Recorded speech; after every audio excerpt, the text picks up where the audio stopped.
Hello, hello, hello, and welcome. I am indeed the Texarist, Shane Moore, and I will be here with you for the next 2 hours discussing something very interesting and shocking. It is something that is not for the faint of heart, but something that's very promising. Something very promising also. This is about digital DNA, believe it or not. Digital DNA codes and information theory. Is reality simulated? Now, this is not like a regular generic theorizing on if reality is a simulation, if we're in a simulation, if this and that.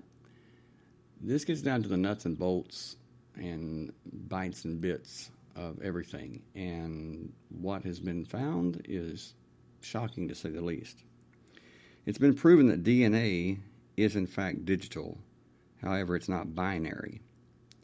It isn't actually computer coding, but seemingly a very advanced type of code, similar to the Shannon coding, named after Claude Shannon from the 1940s, believe it or not, based on a set of symbols and probabilities. Now, I find this interesting because when you consider the wave-particle duality, light and matter both exhibit the properties of both waves and particles. Now, what does that mean? It means that the waves are the probabilities, and the particles are reality. And they are both at the same time. Kind of hard to explain, but they are both the wave and the particle at the same time. They're both the probability and the reality at the same time. Now, how does that make sense? It's because there is an outside force that changes that and makes it into a wave, or makes it into a particle, changes the wave into a particle, or you could look at it as changes a probability into reality. And I'll discuss what that outside force is. It's shocking, to say the least. Quantum physics has discovered that which changes waves to particles and probabilities to reality, truths that could very well change life as we know it. Knowledge, information, and data have increased tremendously in the last 40 years. I'll discuss the possible reason information is worth more than gold in the world today.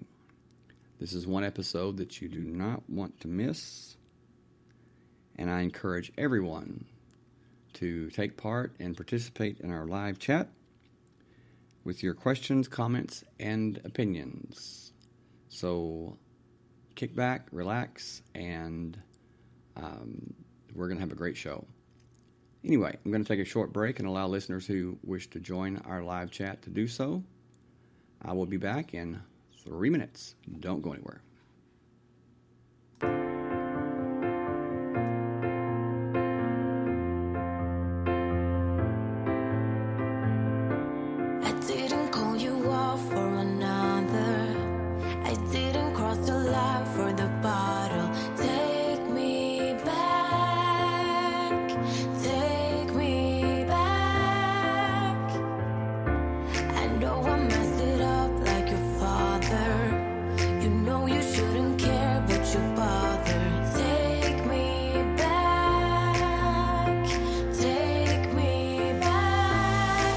Don't leave me, baby, 'cause now I see it clear.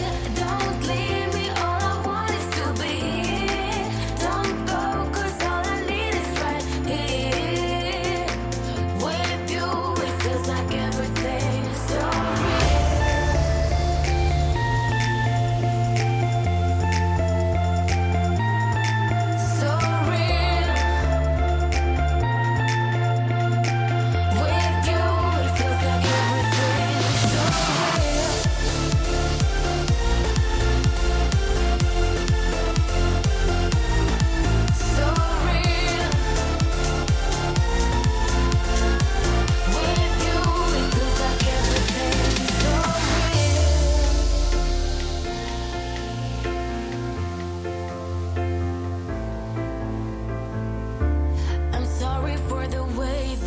say things. You know I never meant to break things. I just need one more chance to say it like this. Don't leave me, babe, 'cause now I see it clear. Don't leave me, all I want is to be here. Don't go, 'cause all I need is right there. With you, it feels like everything's so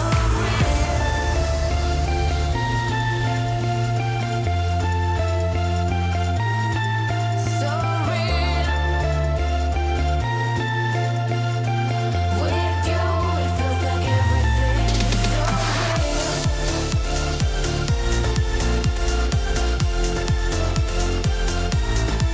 so real.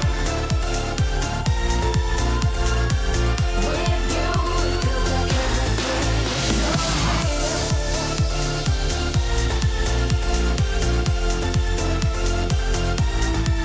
so real. With you, it feels like everything's so real. And I am back.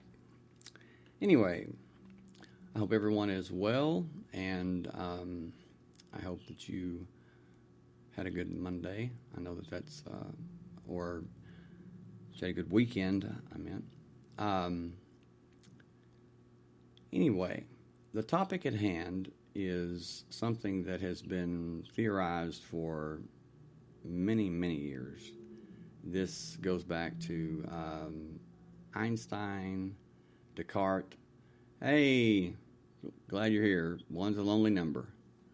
But it goes back to Einstein, Descartes, even Isaac Newton, and I believe Leonardo da Vinci. I believe that these great minds, that they had some source, they had some way of knowing and seeing the future, and even the prophets, the so-called prophets that prophesied, and it was like they were watching a movie or reading a book about the future. One thing that is very important in this discussion is that in the Bible, the prophet Daniel, it says that God, the source, the creator, told him to seal up the book, this book that he had. And I don't know if it was a literal book or if it's a metaphor, but anyway, it was information. It was information. And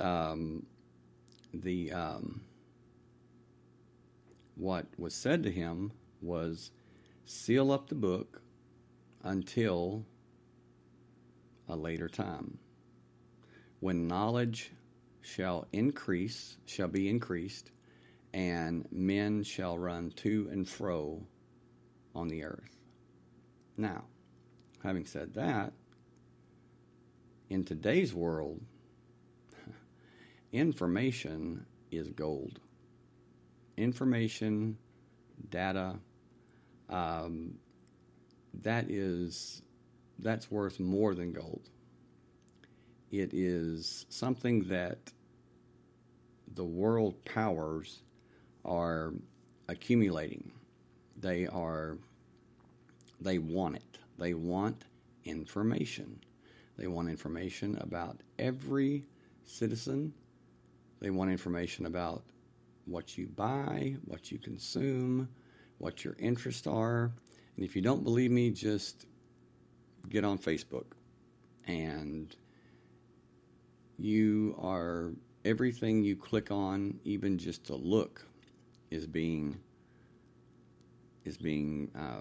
kept. It's being archived. So you are being studied.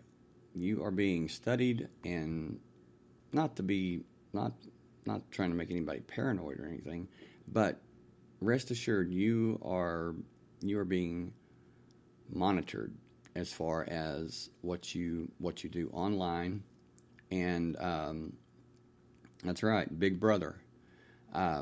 So it's very strange how Facebook, you can look up something on Google and then say that you're interested in certain things, something different. You want to try something different. So you research it, you read about it, and the next thing you know, you're on Facebook or you're on Twitter, and you start seeing ads, and they're advertising that very thing that you were researching, that you were interested in.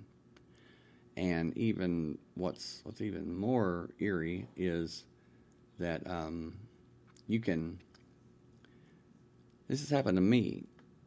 I've been sitting and talking, and my phone's there. I'm not talking to anyone. I'm maybe talking to Mona or something, and I say something about a certain topic, a certain subject, and next thing you know, on my Facebook,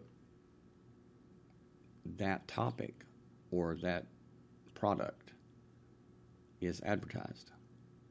Now, there's no way, because that's happened quite a few times, and I've talked to several people.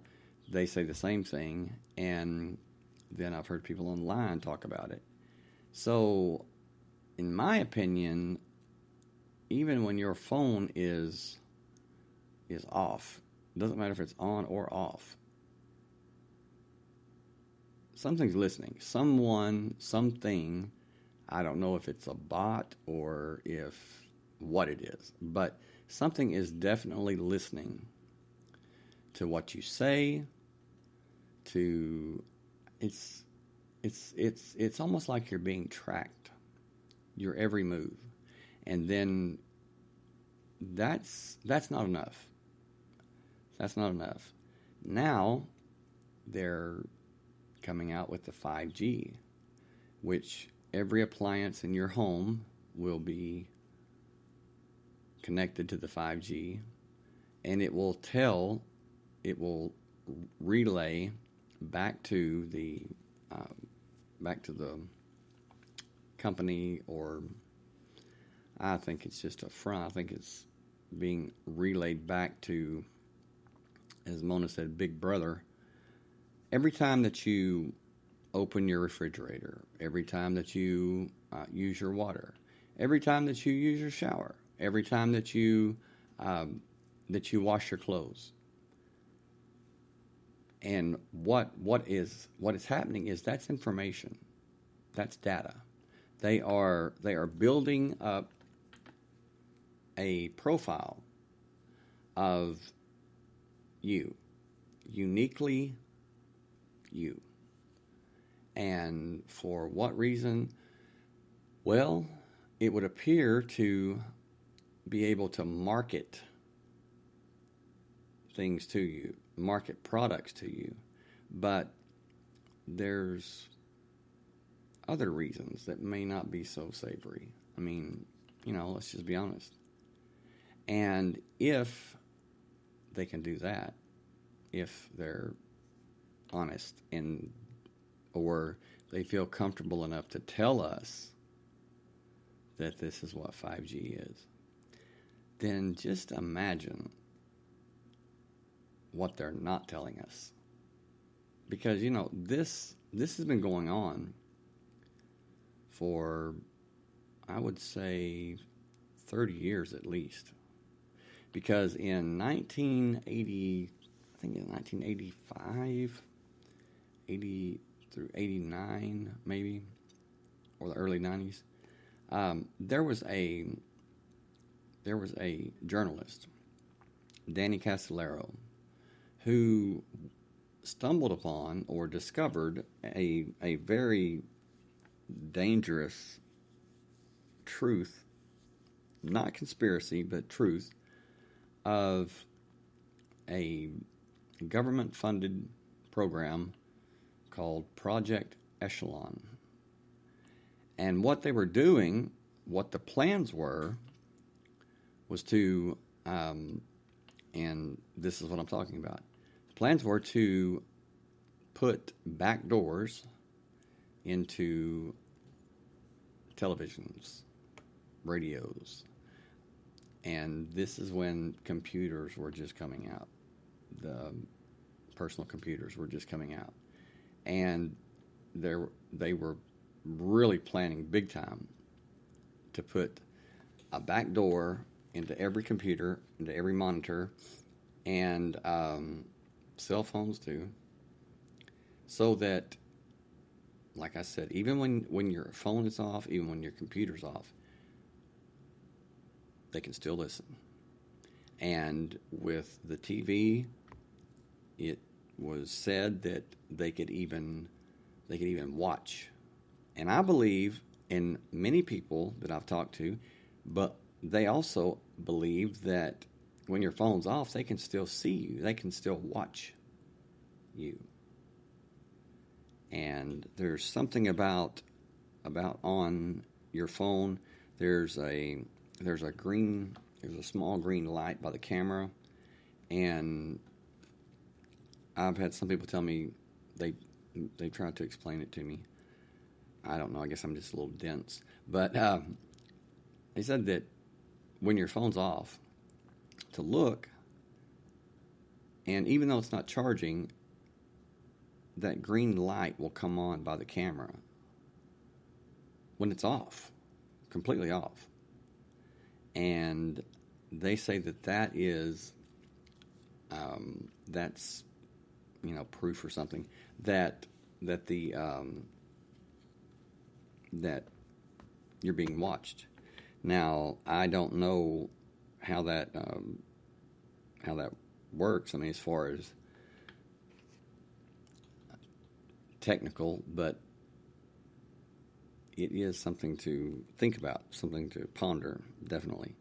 And if so, that is something that is very, very frightening. I mean, you talk about an invasion of your privacy. Yes, the Echo and Dot and or Alexa. Well, the show happens to be on Alexa now, so I don't know. I've heard that Alexa is part of a certain lettered government agency, and so, but I don't know. If it is, I bet Alexa has a lot of colorful words for me in the show. I don't know, but I think that's funny because I've seen people, I've heard people talking about, they say a certain thing or they ask a certain thing to Alexa, and it's just, I don't know if it's true. I don't know if it's false. I'm just going to remain neutral on that. I wouldn't put it past this agency, this certain agency, of doing that. And as a matter of fact, I believe that every technological tool that we have, instrument, cell phone, iPad, PC, laptop, whatever, I believe that it is the information jackpot, where, because let's face it, most people are online most of the time. I mean, they live online. They live online. What do? You buy your groceries online now. You buy everything from Amazon. Amazon, I believe, is the devil. When I found out about Amazon and how easy it was. Oh man, I was buying stuff left and right. It was so nice. And then I thought, man, that is so tempting. It has to be the devil. So I tell Mona, Amazon is the devil. I mean, it has to be, because they bring it right to your door, and it's just amazing, and oh, so simple, so easy. But yes, so keep that in mind as we move on in the show, because just keep in mind that information and data are the most important things. They're the most expensive, or they're worth the most money, power, whatever. Information. And it's like, what? Why? I mean, why is that? Well, information about you, about me, is knowledge about you and about me. And what is knowledge? Knowledge is power. And Mona, you say there was a lawsuit against Echo, or Alexa, I think is what you said, or Alexa, because it recorded certain conversations and even contacted people and shared those conversations with them. Whoa. Oh, thanks for the link. Man, that's big time. For those of you who attempted to tune in last night to the show with this topic, I had some problems last night. I had someone who created a fake profile on Facebook pretending to be me.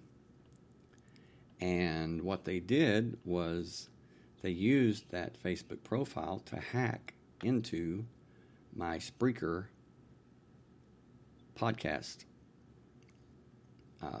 page, website.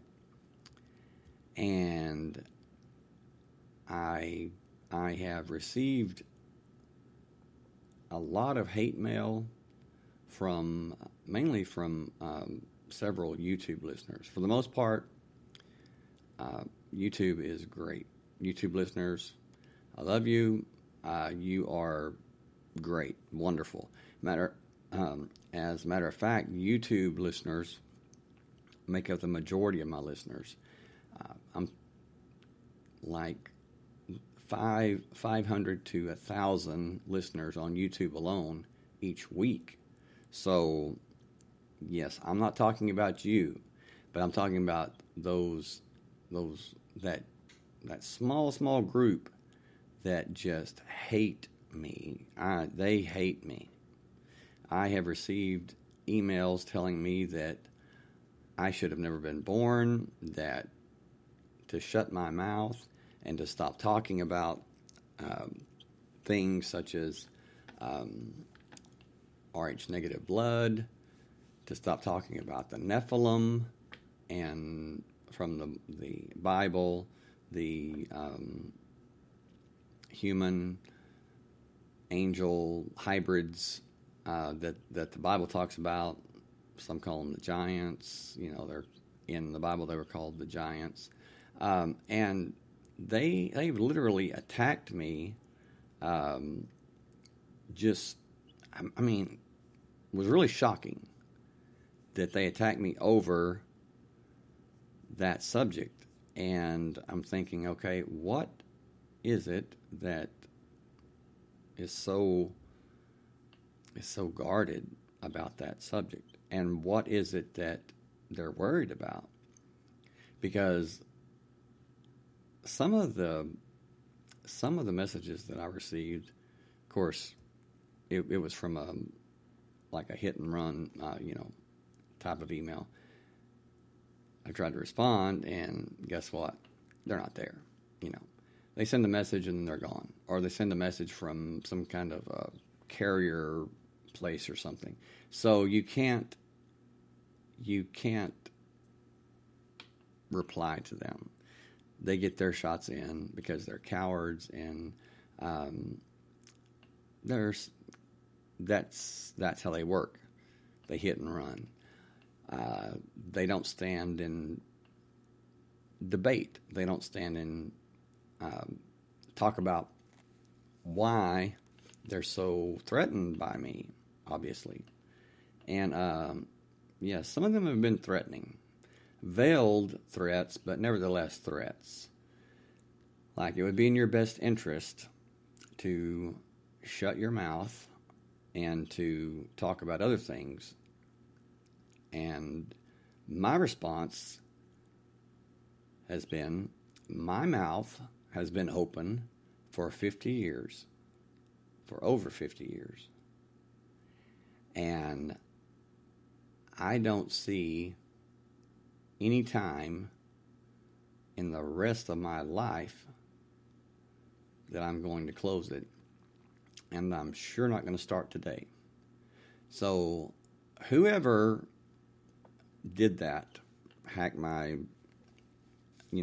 created the fake Facebook page and or profile in my name, pretending to be me, you know what? Truth is, you'll never be me. You never will. And maybe that's your problem.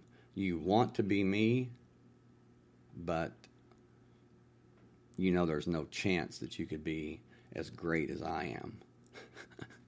Now, I'm going to do a lot of poking and provoking tonight, because I want these cowards, I want these hit and run specialists to just come out from the shadows.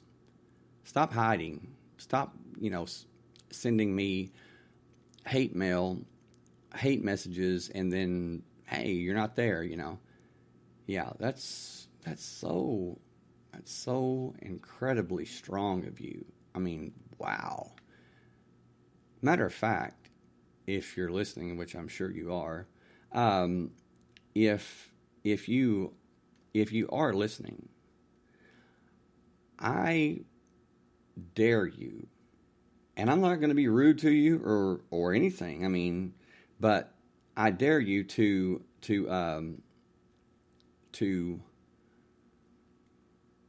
call me on the show line at 903-956-0055. That's 903-956-0055. And so it's so please do, and let's talk about why that you literally hate my very existence, because I talk about the Rh negative blood. By the way, I'm Rh null. And and I don't understand why that you have such a problem with such a hatred for me for speaking my opinion, for giving my opinion, when I welcome yours. You say that you believe that there were 20 giants that were 20 feet tall, 25 feet tall, 30 feet tall, these huge giants and everything, and all I'm saying is I just don't believe it. I don't.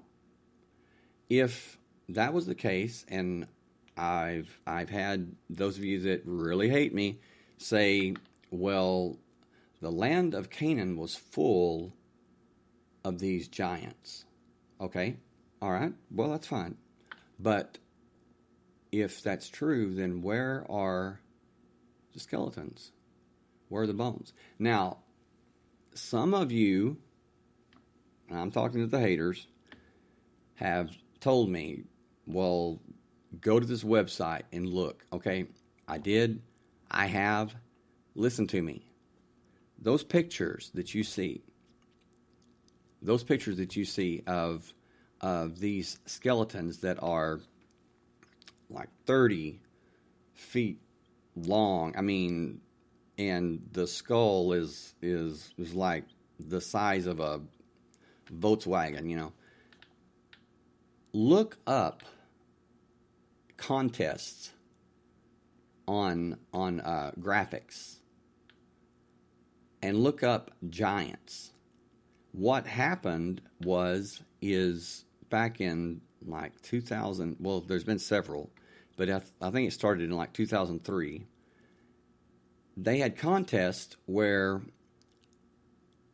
there were digital artists that were challenged or to see who could produce the most realistic skeletal remains of giants, and they did.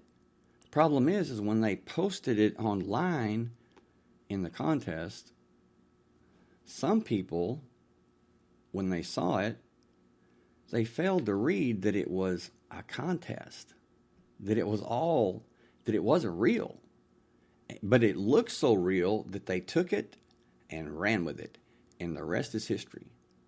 So when I say that those pictures, when I say that those pictures, that those photos are not real, I'm not trying to insult you. I'm not trying to get on your bad side. I'm simply trying to make you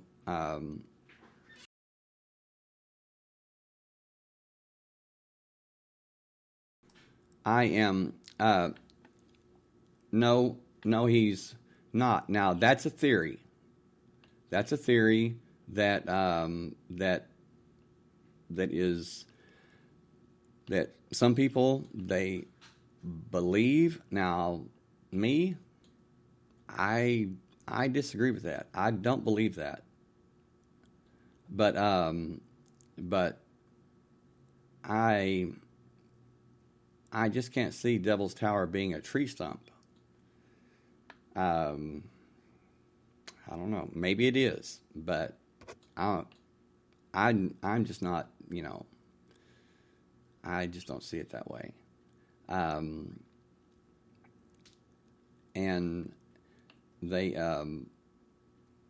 talk about the giants being murdered, being killed. Well, my question also, about that is if there were giants of that size, if there were giants that were, I don't know, 30, 50, that could, and Ron, please, I'm saying this respectfully, if there were giants that were large enough to have trees the size of mountains, then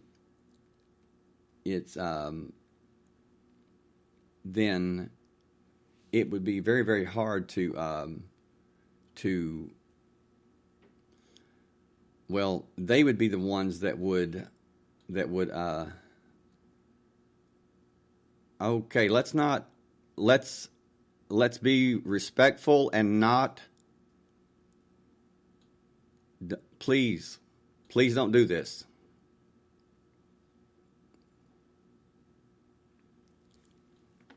Don't, please.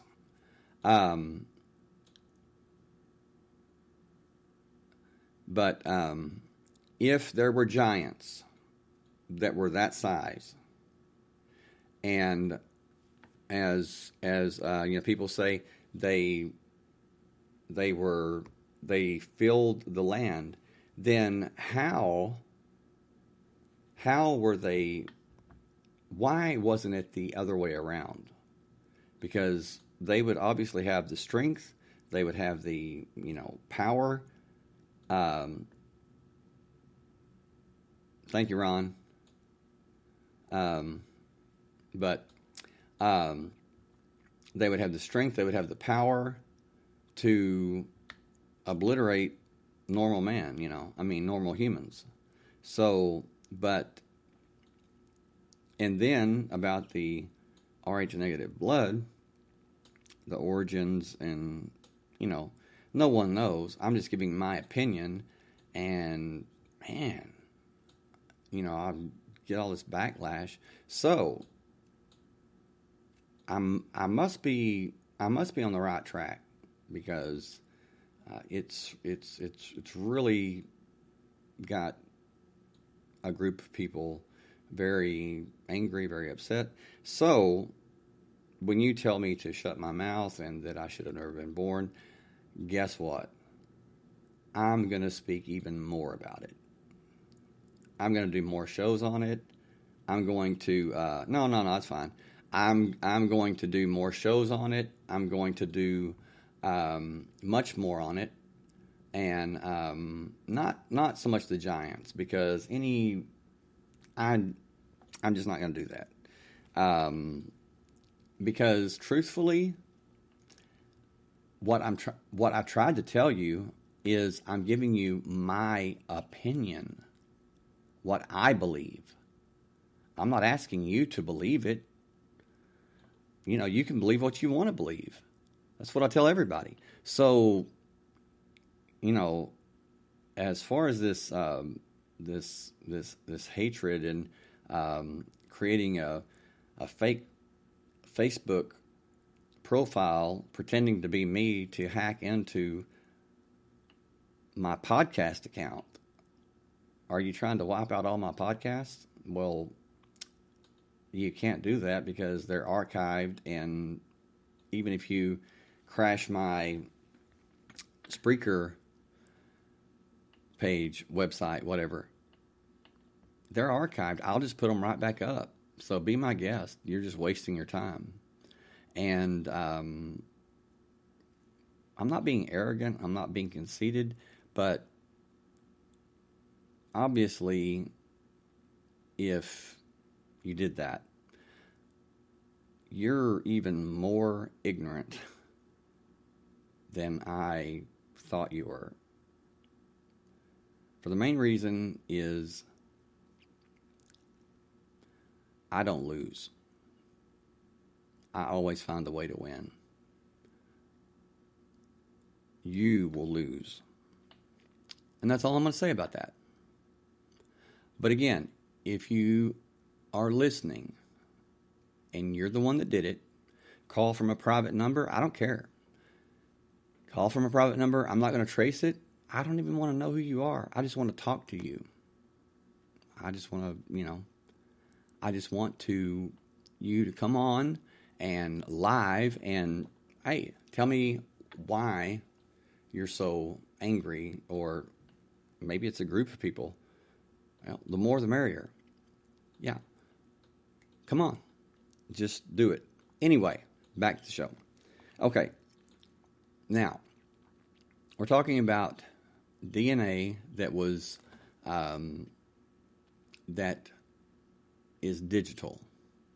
Now, this is not theory. This is fact. In 2017, in, I forget what college it was, but you can look it up online. 2017, I believe. There was human DNA. I believe it was human, but anyway, it was DNA of it was biological DNA, if that makes sense. If I even have to say that, which I do because of what I'm about to say. They took the biological DNA and they just to see what would happen if it would accept the digital virus, the digital code that they inserted into this biological DNA. And to their surprise, The biological DNA accepted the digital computer virus. Now, what does that tell you? That's shocking, because it accepted it. It's like it recognized it. Of course, it probably not as a virus, but it recognized the structure. Why? Well, like attracts like, right?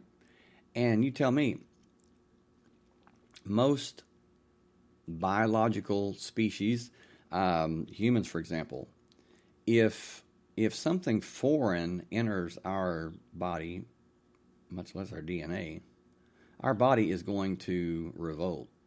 It's going to attack that, and it's going to eradicate it. But not this. And that's just wow. I mean, because when you think about it, remember, what was it, like 10 years ago, 11 years ago, maybe 12 years ago? I mean, I really, I don't know, but I do remember it happening when everyone was told that everything was changing to digital. You had to do away with the analog.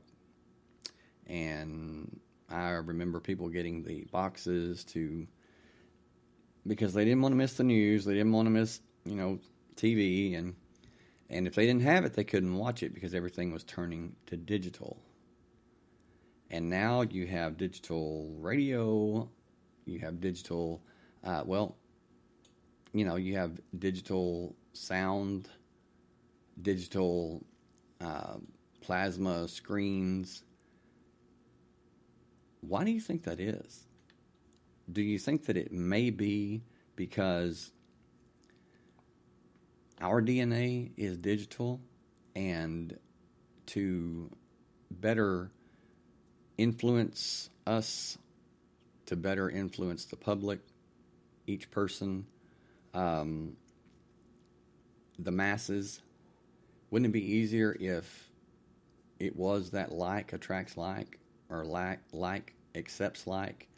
And because with the analog, it wouldn't be so invasive. It wouldn't be so easily accepted.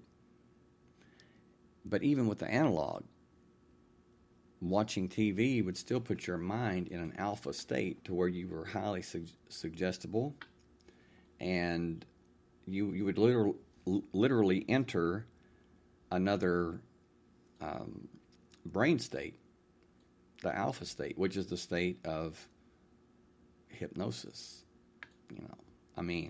Where you're highly suggestible.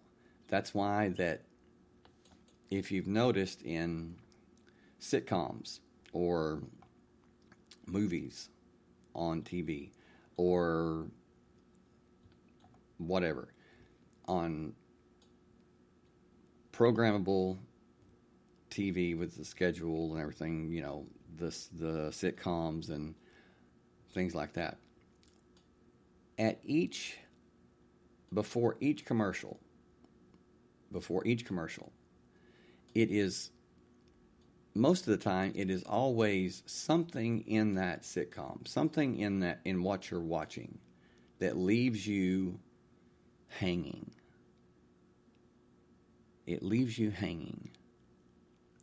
It leaves you in that state of mind to where in hypnosis that's called leaving you open. Leaving you open with what? Well, it can be called a cliffhanger or what? And you're hanging off a cliff and you don't even know it. Not literally, but just bear with me. Your mind is open because that was the intent. And then what happens? The commercials for what? Advertising. and you find yourself buying things or wanting things, desiring things that you don't even need, that you don't even want, that you didn't want earlier in the day, that you didn't even think about. And have you ever saw a commercial, or have you ever wanted something so bad and you had no use for it, but there was just something about it that you just had to have it, and you bought it and you put it up and you never use it, and it's in a closet or it's in a shed and it is collecting dust and you have never used it? Maybe you don't even know how to use it. I think we've all done that. Ask yourself why. Why did you do it? And then think about, well, wow, I did see that. I mean, it was,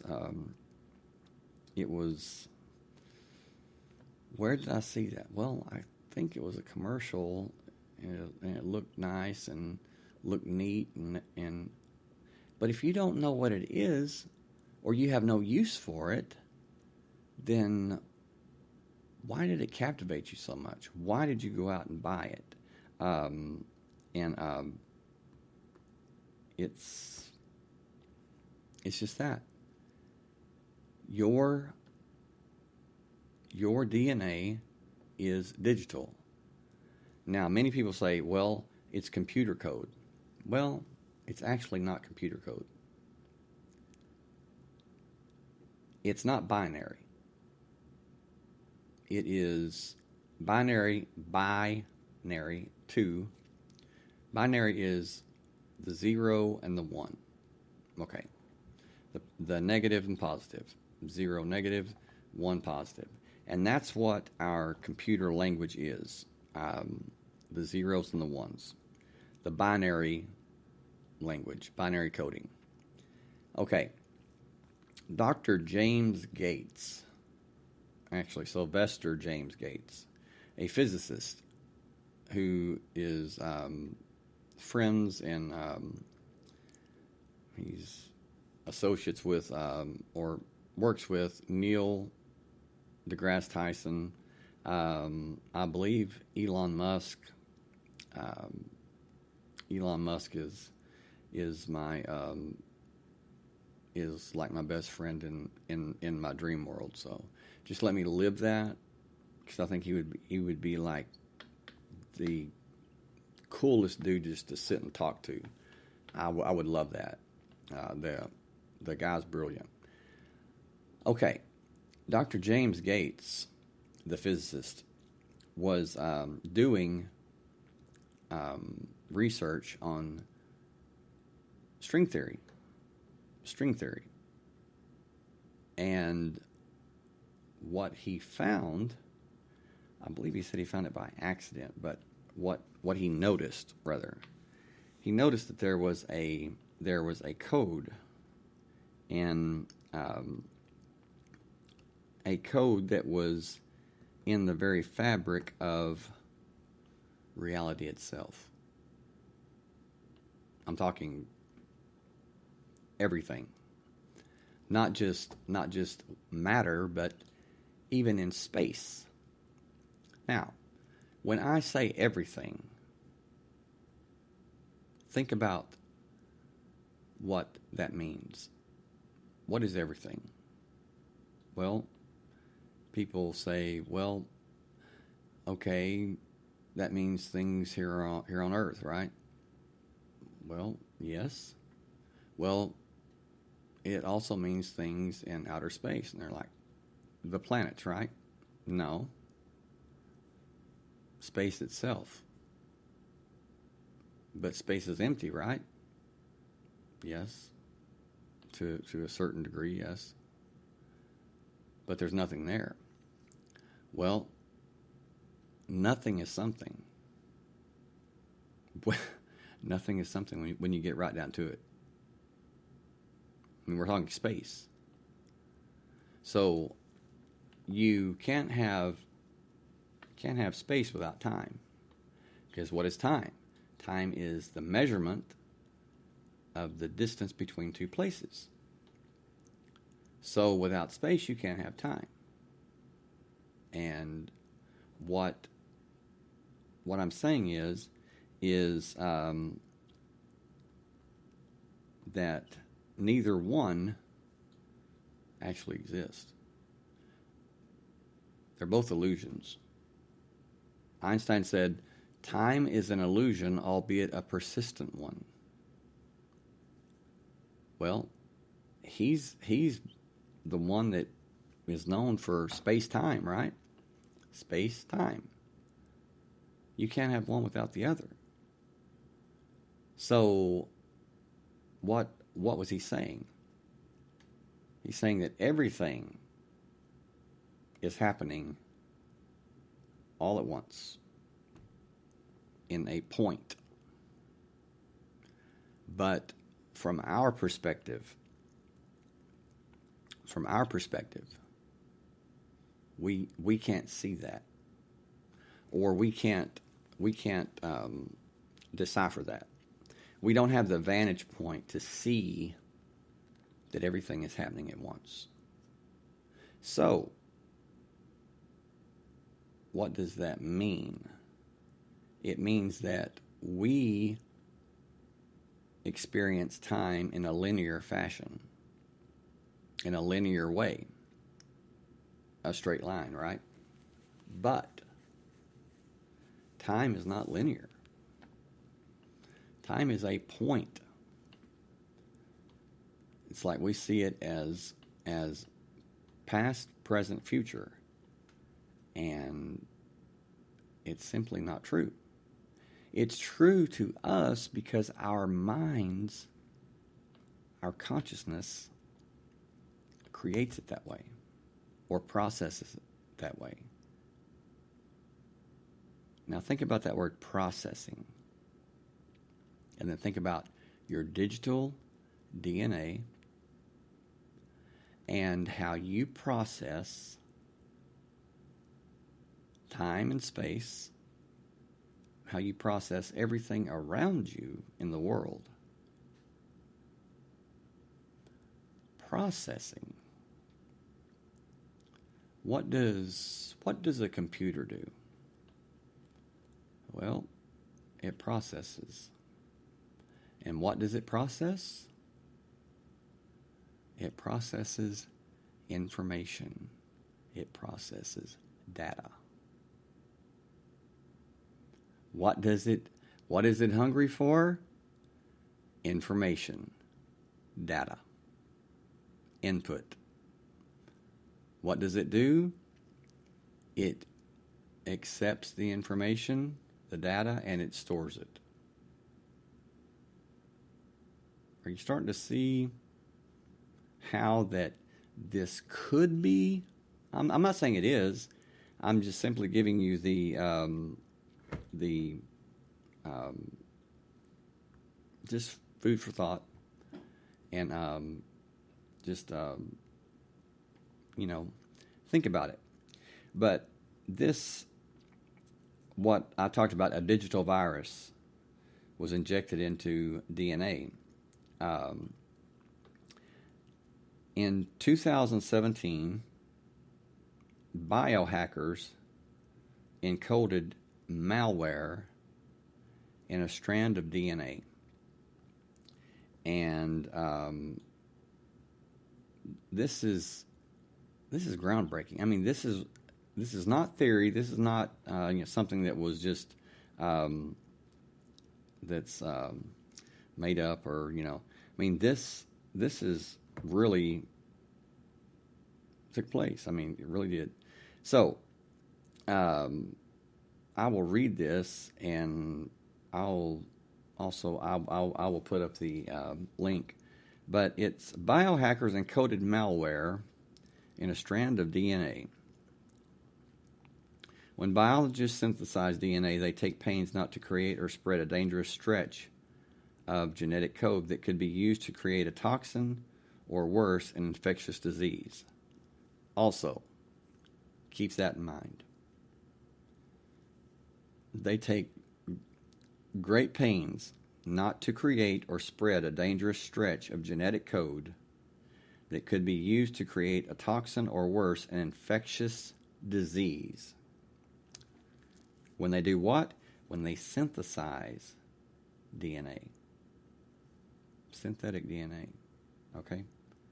Now, but one group of biohackers has demonstrated how DNA can carry a less expected threat, one designed to infect not humans nor animals, but computers. In new research they plan to present at this conference, this was in 2017, so I won't go into that, has shown for the first time that it is possible to encode malicious software into physical strands of DNA so that when a gene sequencer analyzes it, the resulting data becomes a program that corrupts gene sequencing software and takes control of the underlying computer. While that attack is far from practical for any real spy or criminal, it's one the researchers argue could become more likely over time as DNA sequencing becomes more commonplace, powerful, and performed by third-party services on sensitive computer systems. And perhaps more to the point, for the cybersecurity community, it also represents an impressive sci-fi feat of sheer hacker and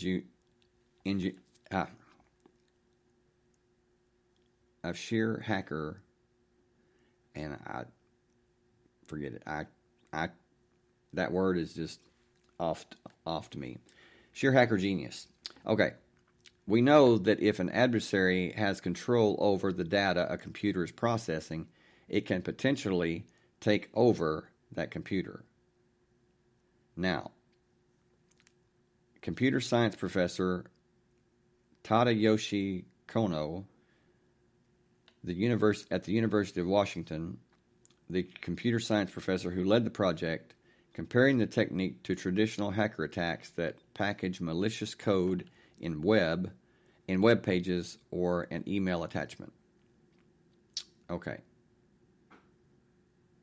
That means when you're looking at the security of the computational biology systems, you're not only thinking about the network connectivity and the USB drive and the user at the keyboard, but also the information stored in the DNA they're sequencing. It's all about considering a different class of threat. Now, the sci-fi hack, Michael Crichton, his books often deal with pandemics and things like that, which if this happened, and I believe it has, I believe it's already happened. And why I believe that is, look at the AIDS virus. Look at the AIDS virus and tell me that formed naturally. Look at it. Google it. Look up the AIDS virus and look at that thing. I mean, it's like something out of a Marvel movie. I mean, it's scary. I mean, it's and what does it do? Well, it targeted a certain community of people, a certain group of people. And so how did that happen? Well, I'll just theorize that all it took was to have one carrier. That maybe he was a carrier, but was somehow immune to it. Okay, now, you say, well, that's conspiracy. It's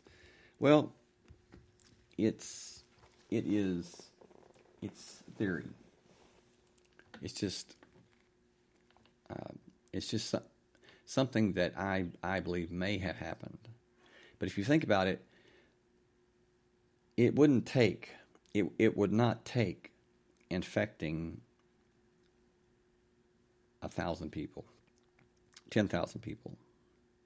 No, it would just take infecting one, and you have that first person that was infected.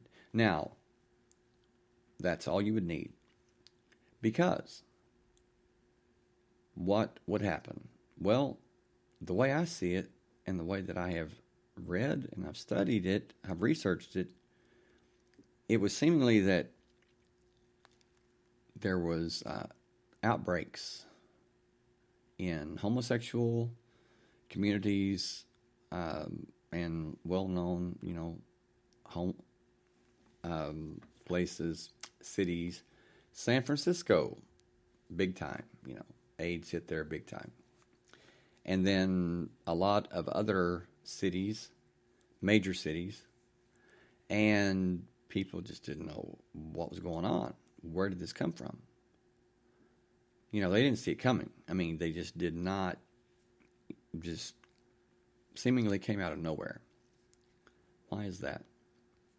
Well, consider my theory. You have one carrier that is purposefully injected and infected with the AIDS virus. And the AIDS virus, let's say that it was like this virus, this digital virus. Okay, thank you for being here. But good night, sleep tight. Happy Mother's Day. Love you. So say they injected and infected a person, one man, with a digital. Let's just say that the AIDS virus could be digital, like a digital virus malware that they injected into this DNA. And the DNA accepted it. It just accepted it. I mean, it didn't reject it. So that speaks volumes. So who's to say that the AIDS virus is not a digital virus that was created? And so this is all theory, okay? This is just conjecture. Don't take it for what I'm saying, but if it resonates with you and you find it feasible, then I would suggest that you look up and research further into it, and you'll see what I'm talking about. I believe if this did in fact take place, and if AIDS is a digital virus, malware, so to speak, that it would just take one carrier, one man, to be injected. And I believe that if that took place, then he was given immunity to it by some means. I don't know. He was carrying it, but he was immune to it. He could pass it on and infect other people who were not immune to it. And think about it. He goes to San Francisco, and he's dapper. I mean, he's charismatic. He's, and he stays in San Francisco for, let's say, a month. And I'm not trying to get graphic or anything, but let's say that he has sex with many. Okay, Sheila, you say what words would need to be used to research it? You say you tried researching latent DNA today and you didn't get very far. Yes. Now that's because when that's because information on latent DNA and activating latent DNA is really scarce. I mean, I had to dig and dig and dig and go very, very deep, and I didn't find much, but what I did find was really good stuff, and it made sense. Now, some of it didn't make any sense at all, and that's what I do is I read and I reread, I search and I research and re-research. When I do that, I often find that most of the things, most of the articles, most of the studies online that you find, that when you read them closely, you'll find that they contradict themselves. It's kind of like they cancel out what they're trying to prove by their own words. So file 13 and move on. And but the ones that do make sense, that don't contradict themselves, that actually prove themselves, those are the ones that I really, really get into. And with latent DNA, that's you just almost never, you can find a lot on DNA, but as far as activating DNA, latent DNA, that's something that, trust me, that's something that you are forbidden to do. I mean, that's a big no-no to many, many people. Well, powers that be, okay? Because if you activated your latent DNA, which we use, what, 3% now? Maybe. And let's say that you activated 7%. 7 more percent. You were at 10%. I honestly believe that someone that did that, or if they were at like 20%, for God's sake, I mean, that would be like, you would definitely, I truly believe this, I believe that you would show up on some kind of radar. Some way, somehow, you would, it would be like a radar, like a literal radar or a Doppler radar, and you would be the little storm that would be the bright red, and they would say, okay, she's activated, let's go get her, But yeah, that's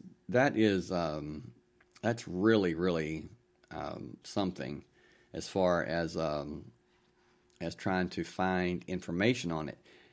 But that's also proof that you're doing, that what you're doing is worthwhile, because you're not finding things that are available to everyone all the time. That's things like that. They may be available, but are really the truth is that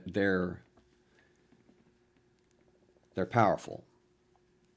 And anything that is powerful, anything that is going to empower you, you're going to find very, very difficult to find anything on. Because, why is it? Because it's all based on weakening you, disinformation, and it's very frustrating. But we're at the 1 hour mark. I'm going to take a quick break, and when I come back, I'll get deeper into the DNA, and this is really, really shocking. And so stay tuned, and I will be back in 3 minutes.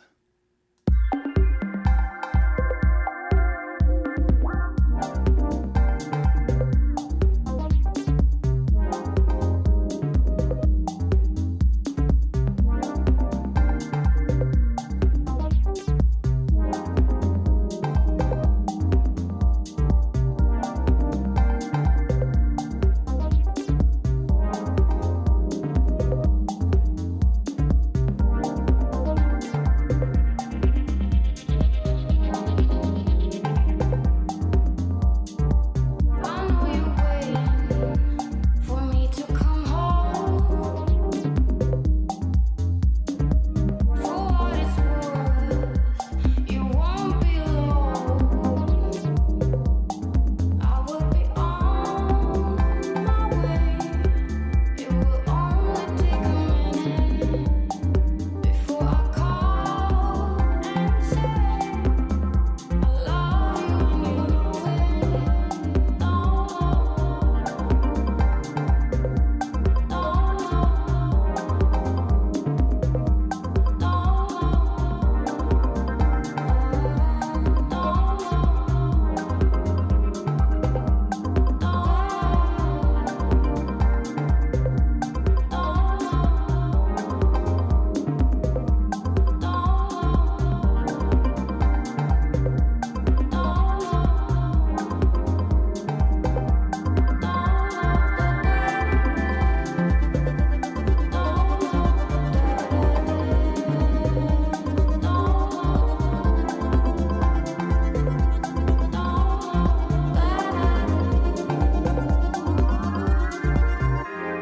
Never be a runaway, even on the worst of days. I will give you my hand, but right now you're in a strange land, baby, baby.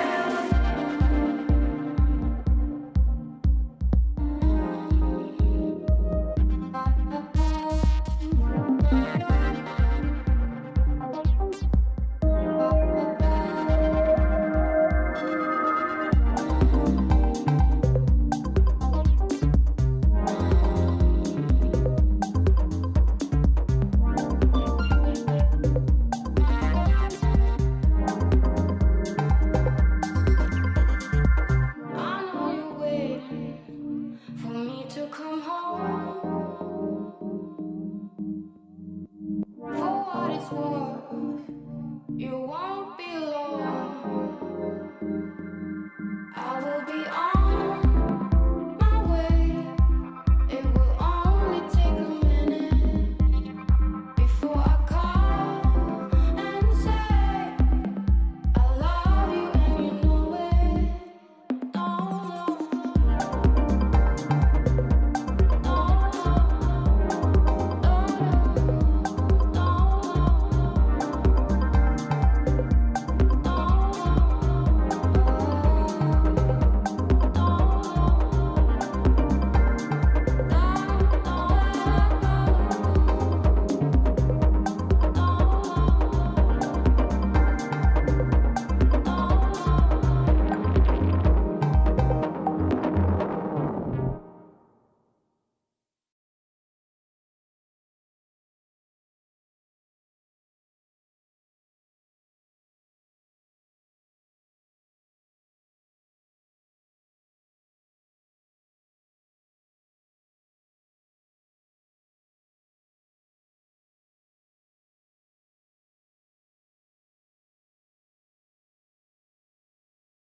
And I'm back. Okay. Now, as far as the latent DNA, there's something that is very interesting, to say the least, about latent DNA and its correlation to, well, let me just give you the information and even the terminology, the very words used, and it's really, really difficult to wrap your mind around, but nevertheless, it's the truth. So, you take that we use 3%, or the human genome is made up of 3% of what they call our active DNA. The other 97% is latent DNA, or they call it junk DNA. Okay, so you have the 3% that is working, active, and you have the 97% that is not working. It's junk. Well, they call it junk because they can't read it. They can't understand it. And just because you can't understand it, just because you can't understand something, doesn't mean that it's junk. It just means that maybe you're not advanced enough to understand it. So, another term that they use for the 97% so-called junk DNA is actually dark matter. Now, consider the universe. They say that we experience, we see 3% of the universe. And the rest we don't see, because it's what? It's dark matter. That's talking about DNA, 3% that is active, 97% that is not active, that they call dark matter or junk DNA. The universe, we see, we experience 3%. But 97% is there, but it's just dark matter. So when you think about that, and you look online, like at pictures, comparisons between the neural synapses of the brain through an electron microscope, and then you look at the galaxies, you look at the stars, you look at the universe, and you put the two together. If you were looking at both pictures, you would think that they were the same. That they were the same thing. And if you were told that one was the brain's synapses of a photo taken by an electron microscope, and one was the makeup of a galaxy, you couldn't tell the difference. So, with that and the percentages being the same, and then it's very, very strange how that they say that the universe is always expanding. Well, as far as us, as far as humans, I mean, most of us, what are we doing? Well, in one fashion or another, we're always expanding. Why is that? Experience. And even if you do nothing, see, that's another paradox. Nothing is something. When you do nothing, you're still experiencing nothing. So you can't experience nothing in the sense of the word that everybody, takes it as, because by experiencing nothing, you're experiencing something. You can't escape it. Experience. And I believe that that's what this is. I truthfully believe that this is a very advanced simulation, and that's what I was talking about. Was Dr. James Gates, physicist, found that there was that there were error correcting computer codes found in the fabric of reality. He discovered this while researching string theory. Now, before anybody, those of you that are listening to the rebroadcast, or those of you that are listening that aren't taking part in the live chat, don't shoot me down just yet, because the fact is, it is not. It's not a literal. Well, it's not a computer code in the way that we would think about computer codes. Okay. It's not binary, just like DNA is not binary. But it is a very advanced form of a coding called Shannon coding. From the 1940s, Claude Shannon came up with Shannon coding, which gave way to modern day computers. And this is back in the 40s. Back in the 40s. That's a long time ago. So what happens is James Gates was doing this research, and he noticed that there was this code that was not only empower, or not only powering, so to speak, reality, but it was also it also made up reality. And this guy's very intelligent. He's like I said, he's friends with Elon Musk. He's friends with Neil deGrasse Tyson, and he's there is a video on YouTube that you should check out. Those of you listening, Sheila, and it's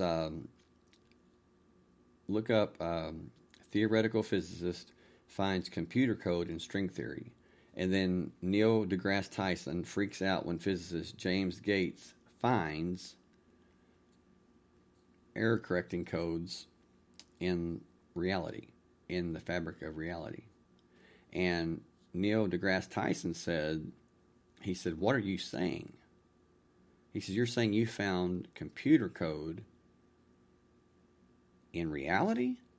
And Dr. James Gates says, he kind of laughs and he says, "Yes." He says, "That's what I'm saying." And he says, "What I am saying is he says, it is not computer code like we would, think of now." He said, "It is a very advanced form, a very advanced type of Shannon coding."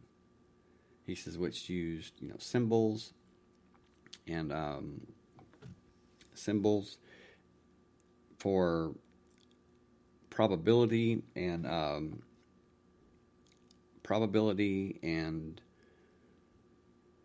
it was based on symbols and their probabilities. Okay. Now, what's interesting about that, what's important about that, is the symbols were very much like, we could say pixels, or because they represented particles. They also represented waves, and the wave-particle duality.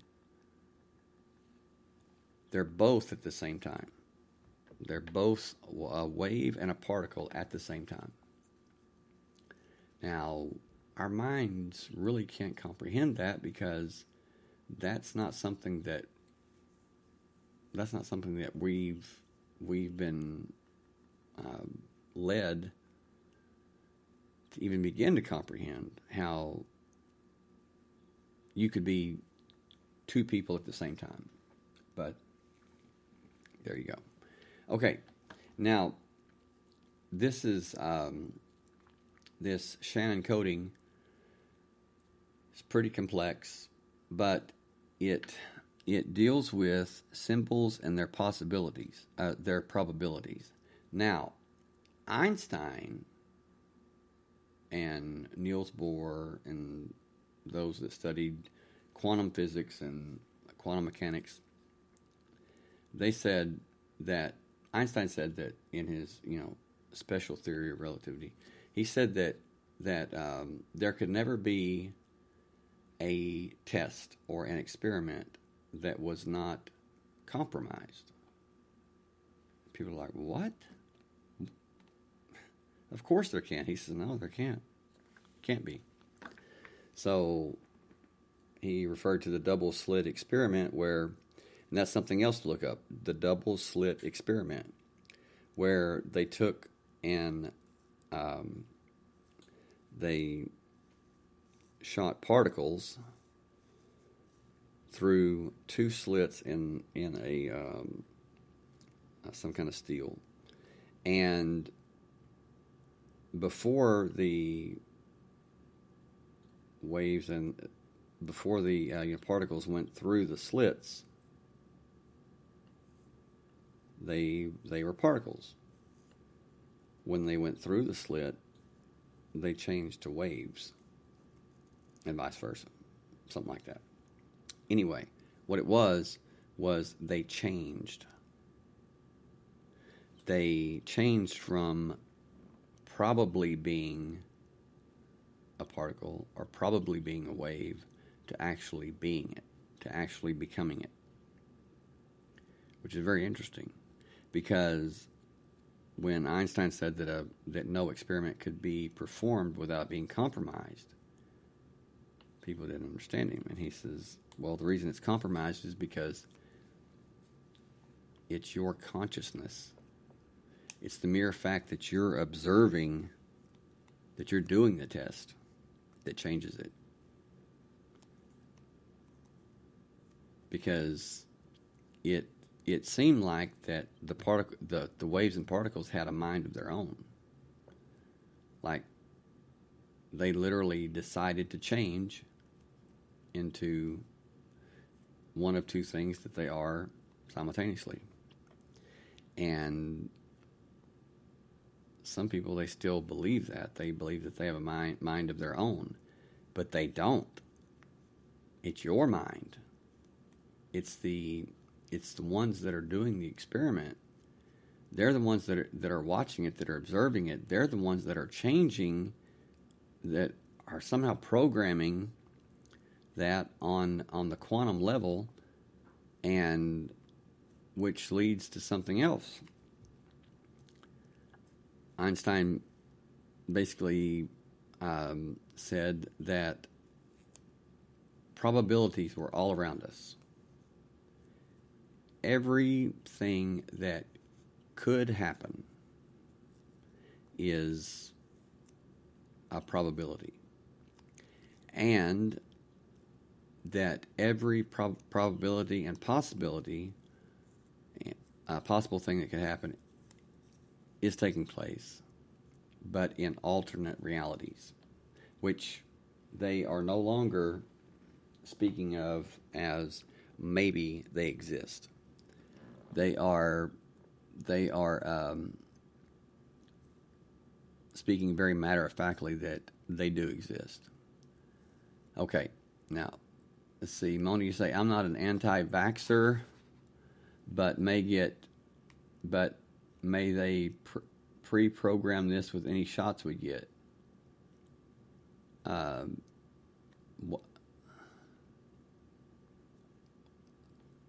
not an anti-vaxxer, but may they pre-program this with any shots we get? Okay, pre-program. I don't know what you're talking about. I'm sorry. Pre-program this with any shots we get? You say maybe? I don't know what you're talking about. But they may pre-program our DNA codes.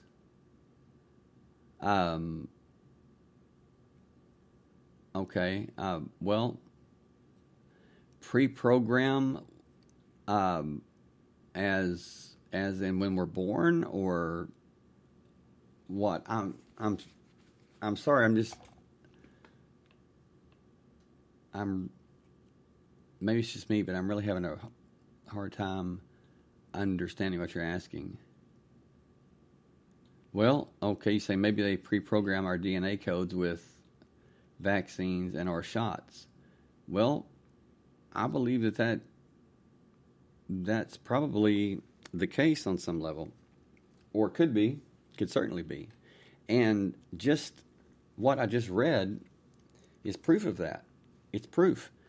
If they can inject malware into DNA and infect it, then sure, that's possible.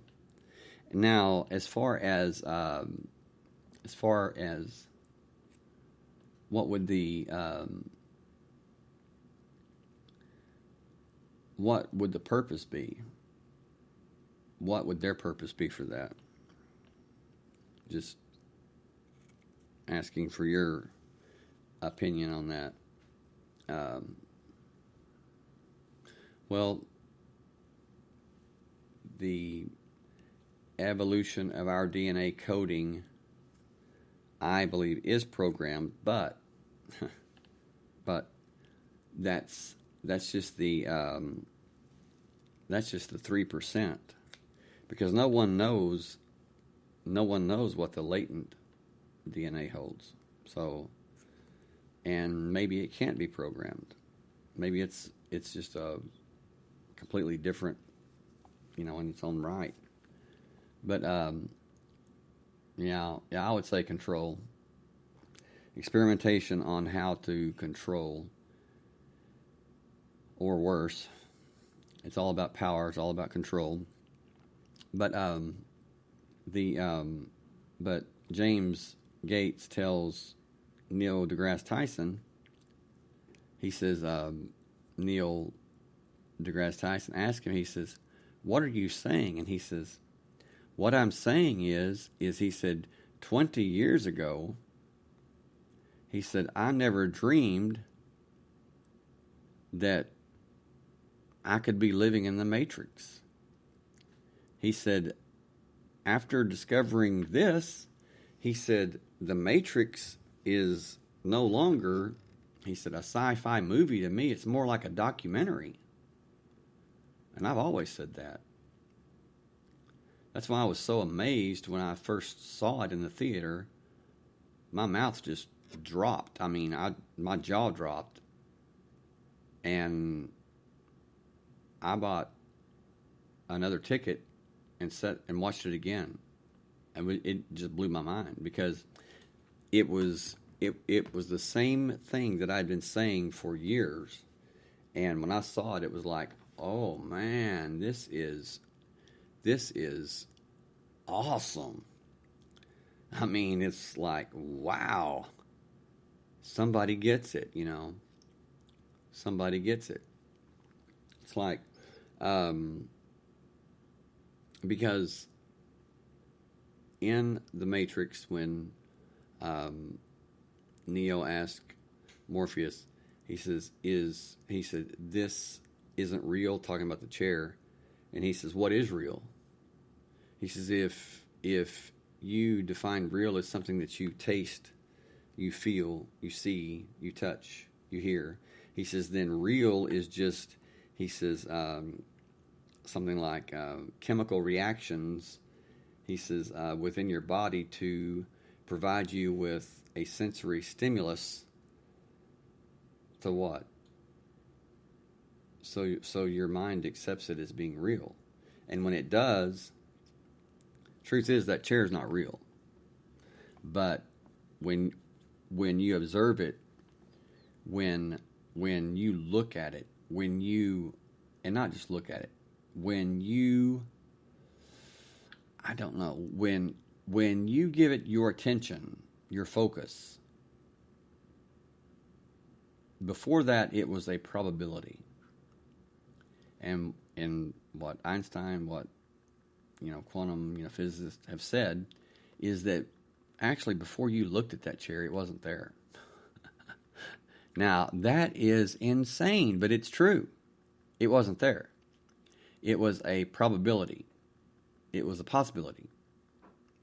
But when you looked, when your consciousness focused on it, when you looked at it, you may have seen an outline or whatever, but your mind fills in the blanks and it makes it real.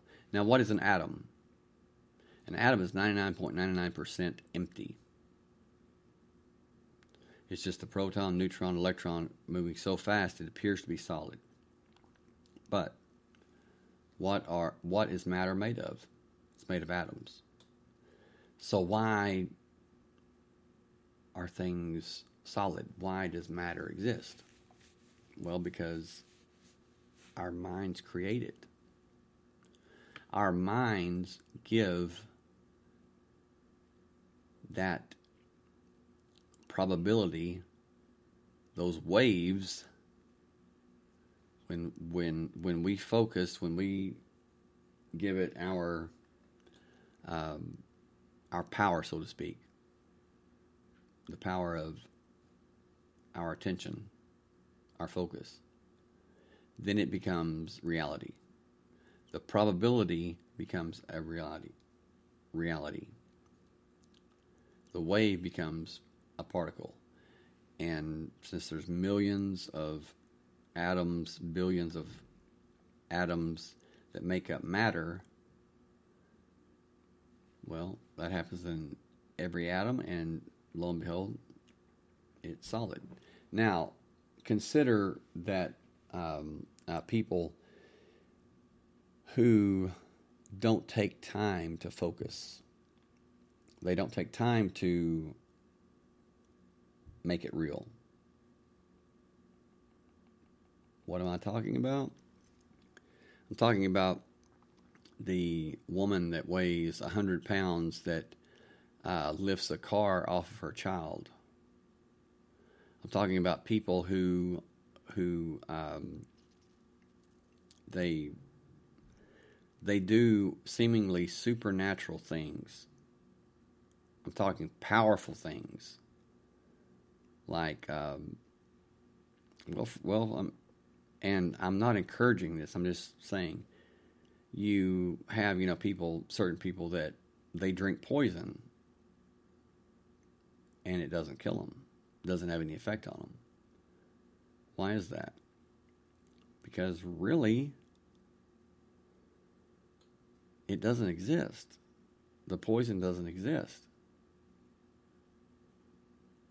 unless they believe it does. And I believe that that's the key to people that do that. That it's just like the Apostle Paul says, in the Bible. It's like Jesus said. He said, "They shall, and if they drink any deadly thing, they shall not die." Why? Because they realize that, and it's very difficult, but that's what Jesus was talking about. Why? Because he had conquered that. And what he was saying is, and if they drink any deadly thing, if they're poisoned, they will not die. Because they know that it doesn't exist unless they make it real. And that's just it. And I'm not talking about everybody can do this, okay? Well, I'm saying everyone can, but I'm saying that not many do. I mean, you don't see people that are like Jesus walking around all the time. You just don't. Okay, once in every, 6,000 years or whatever. But that's just it. Jesus said, I lay my life down willingly. Why? Because I have the power to take it up again.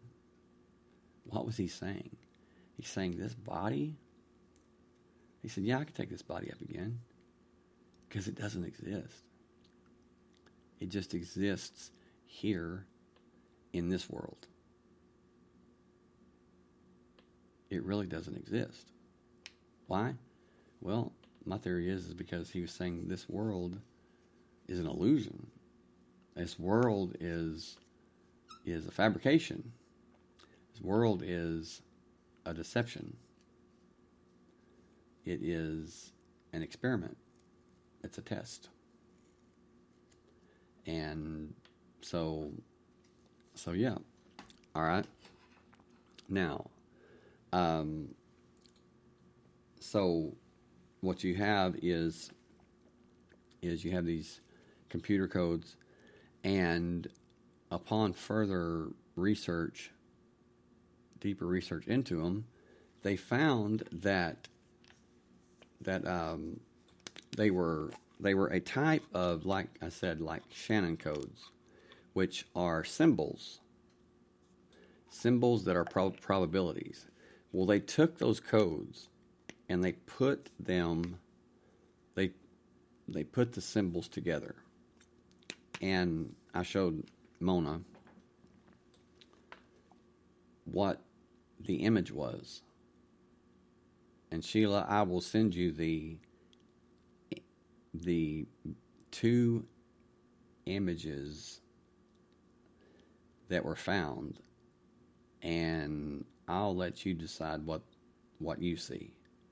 But you can ask Mona. It is nothing less than amazing, because it's structured.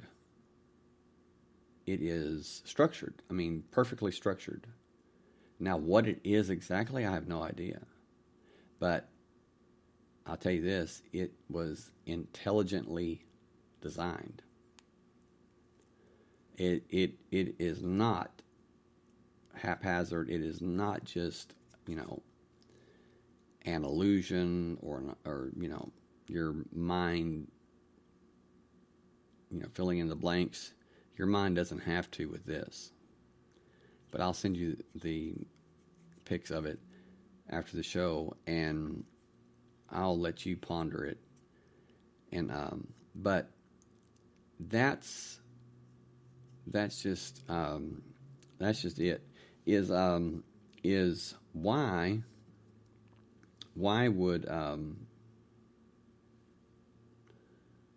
would we, what would we gain from if our DNA is digital and the world as we know it, reality, is in fact a simulation or a hologram? What do we gain? What do we gain by this knowledge?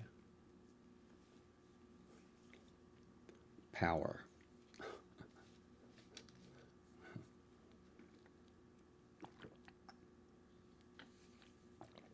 Power. I mean, power. Why? Because I personally believe that when the Bible says that the life is in the blood, what it's actually saying is the spark is in the blood. Just like the word pyramidos, pyramid means fire in the middle. The life is in the blood. What's he really saying? The DNA is in the blood.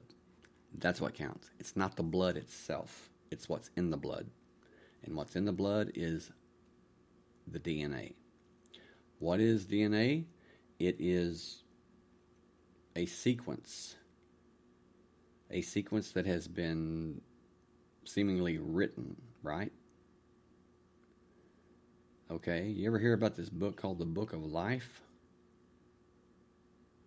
Yeah. What if that's DNA? Hey, Nazreen.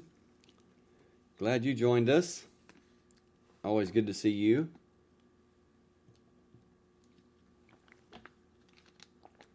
So, could DNA in fact be the book of life? And could DNA be what we refer to as our heart? Spirit. Or when we say that our spirit, where does our spirit originate from? It originates from our heart, right? Well, really, when you think about that, your spirit and heart are synonymous. I mean, they're, he has a good spirit, he has a good heart. So where does your spirit, the real you, where does it originate from, if not your DNA? And by the way, your DNA has a crystalline structure. It's crystals. And those crystals have piezoelectricity. Okay, and then you think about the pineal gland, which I'm not telling anybody, I'm not suggesting anybody go and start trying to force their third eye open. Don't do that. What I'm saying is that your pineal gland has crystals inside it. Okay? When you sleep at night, or when you sleep at all, ideally you're supposed to sleep in a totally dark place. Why? Because it is only in total darkness that your pineal gland activates. And when it does, it emits a bioluminescent light that is bluish green. Very, very mild. I mean, it doesn't shoot out of your head or anything. It'd be kind of cool if it did. But yes. So, you ever hear this song, "This little light of mine, I'm going to let it shine"? This little light of mine, I'm going to let it shine. Well, your pineal gland is little. It's very small. But it emits a light. This little light of mine, I'm going to let it shine. The pineal gland has been called the seat of the soul. Literally. I think it was Descartes that said back in, the 1600s, that the pineal gland was the seat of the soul. Okay. Well, if that's so, then it has something to do with the crystals, with the crystalline, the small crystals inside. And then when you get down to the basics of the DNA, it's structured, crystalline structured. So it must emit a certain type of energy, a certain type of light, and I believe it does. I believe that there are people that we meet that their DNA or whatever, that it emits a light. Maybe not a light that we can see with our eyes, but we can feel it, just like you said. We can sense it.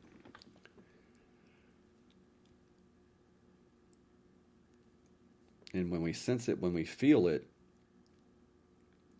for me, it's even better than seeing it with my eyes, because that's how real it is. And but Jesus said, when the two become one, then your eye will be made whole, or you will be made whole. What's he talking about? Well, you have two eyes. And then what's called the third eye in the middle. When the two become one, then you will become whole. And that could be one thing that I believe may be the answer to activating the latent DNA, is the pineal gland, is opening that, but not you opening it, not you forcing it. I believe that it will open. If it's going to open, it will open on its own, or it will open due to the Creator, the Source, God, the Programmer, whatever you want to call it. Yes, people that force it, that really get into, hey, I'm going to get this thing open. When they do, they say, I wish I had never done that.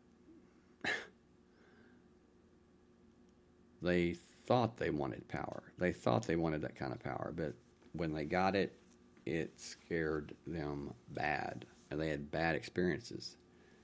And everything in time. Just because we get fast food, just because we get everything delivered and we get everything fast nowadays, and don't speed up spiritual things. Take them slow. The slower you take them, the more you're going to saturate yourself in learning and building that foundation before you begin to grow up. Sheila, you say, I think there's a balance that is necessary. Absolutely. And in a way, that's what the pineal gland is it is a balance, because it's in the center of the brain. Okay? It's in the center of the two hemispheres of the earth. If all the land masses were put together on earth, the Great Pyramid would be in the very center of the land, believe it or not. In the King's Chamber, in the Great Pyramid, in the King's Chamber is the pineal gland. The Queen's Chamber is the pituitary gland.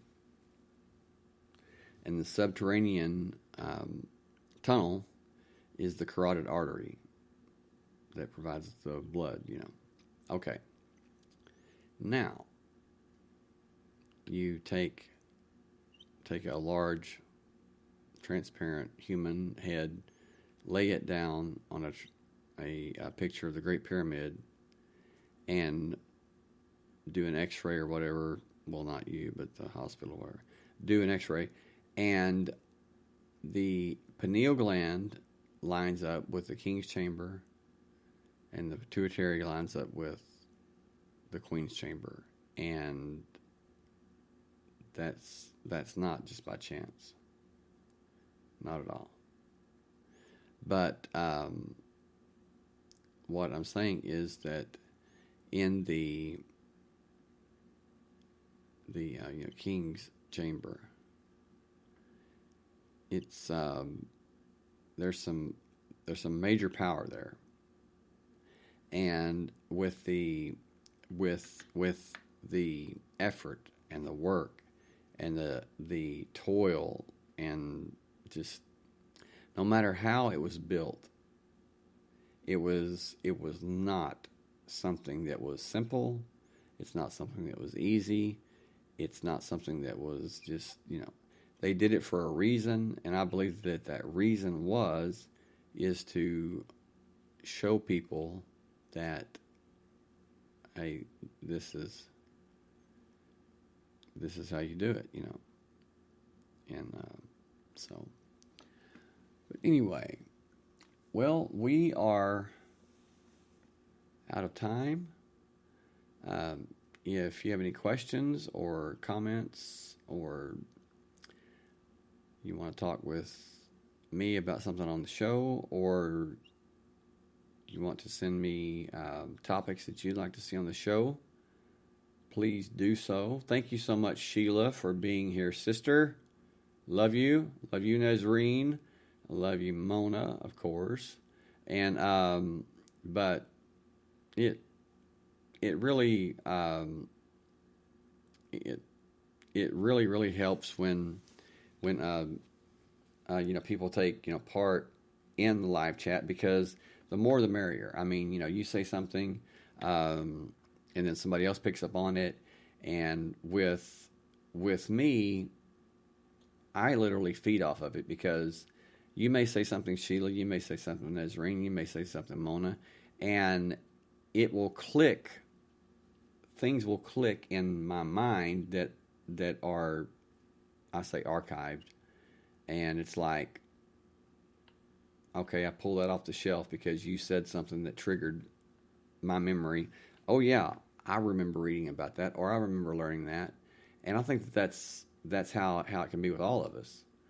So the more the merrier, and I just want to give a special shout out to all of the people listening, all the listeners on Apple Podcasts and iTunes, formerly iTunes.